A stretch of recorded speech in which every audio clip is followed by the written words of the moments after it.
Central Bank governor claiming that the number of Nigerians schooling outside and health tourism is the reason for the fall of naira to dollar is laughable.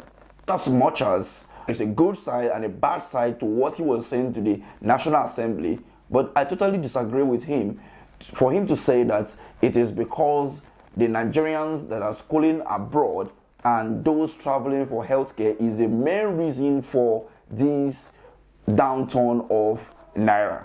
Let's not forget that the same central bank devalued the naira, they floated the naira some months ago. And when you devalue your currency, what do you expect? So him coming up now to say that because there is more pressure on the dollar because of those that are schooling outside the country doesn't make any sense at all. Before we look at the good side of what he said and the bad side of what he said, let's watch what he said to the National Assembly. The exchange rate in Nigeria has increased or depreciated due to the simultaneous occurrence of two factors: a decline in the supply of US dollars coinciding with a surge in the demand for US dollars. Looking at the demand side of the exchange rate, it's important to note the growing number of Nigerian students studying abroad. In 1980s and 1990s, the need for US dollars for their living expenses was minimal. However, recent data shows a significant change. According to UNESCO's Institute of Statistics, the number of Nigerian students abroad increased from less than 15,000 in 1998 to over 71,000 in 2015. By 2018, the figure had reached 96,702 students, as per the World Bank. Another report projects the number of Nigerian students studying abroad to exceed 100,000 by 2022. Additionally, the UK's Higher Education Statistics Agency noted a 64% increase in Nigerians studying in the country, rising from 1,320 in 2019-2020 academic session to 21,305 by the 2020-2021 session. Given this data, it is crucial to highlight that between 2010 and 2020, foreign education expenses amounted to a substantial $28.65 billion, as per the C.B.N's publicly available balance of payments statistics. Similarly, medical treatment abroad has incurred around $11 billion in costs during the same period. Consequently, over the past decade, foreign exchange demand for education and healthcare has totaled nearly $40 billion. Notably, this amount surpasses the total current foreign exchange reserves of the C.B.N.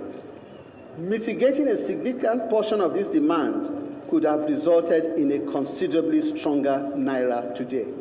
The good side of what he said is this: our educational sector has been polarized by our politicians, and those who are to solve this problem are the representative. When you go to some of our constituency, you find it very difficult to see schools that students are sitting well and comfortable in their classroom. Most of the times when you go to a rural area, you will see students sitting on the floor. The teacher is teaching them on a blackboard. In 2024, you will go to some of the schools, you will see the dilapidated structures that we have. And when you look at our educational structures, you also understand that even our teachers are not even well paid. Sometimes it takes them almost 7 months before they pay them their salaries. And how do you expect those teachers to give all or give their best?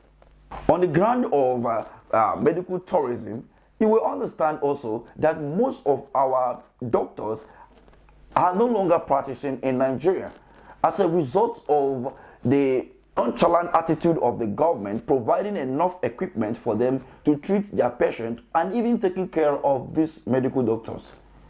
Some months ago, the resident doctors in Nigeria embarked on a warning strike.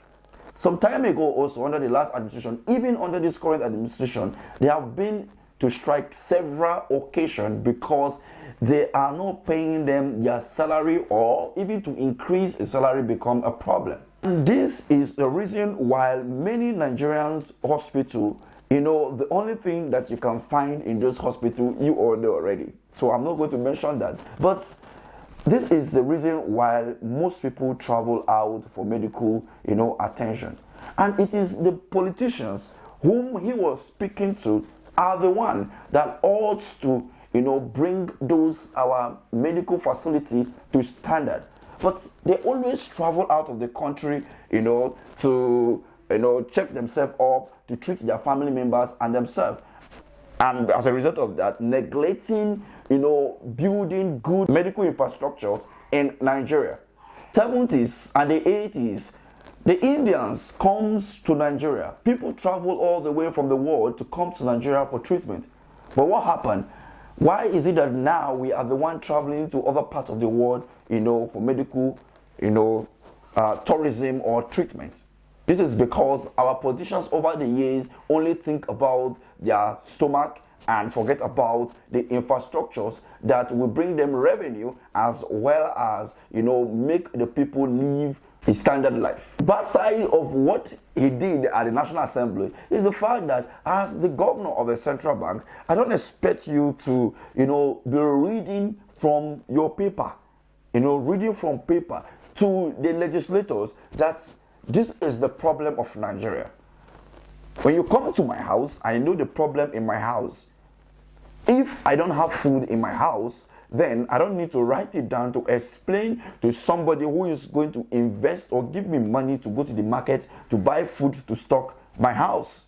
A man that is hungry or a man that is looking for a job, you don't need to write, your qualification, on paper to tell an employer how qualified you are, except you are giving it to him.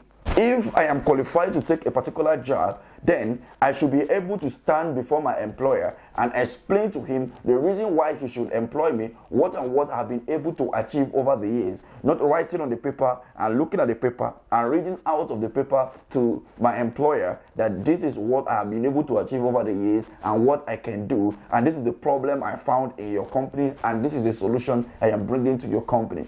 What you ought to do is to tell them the problem without looking into the paper.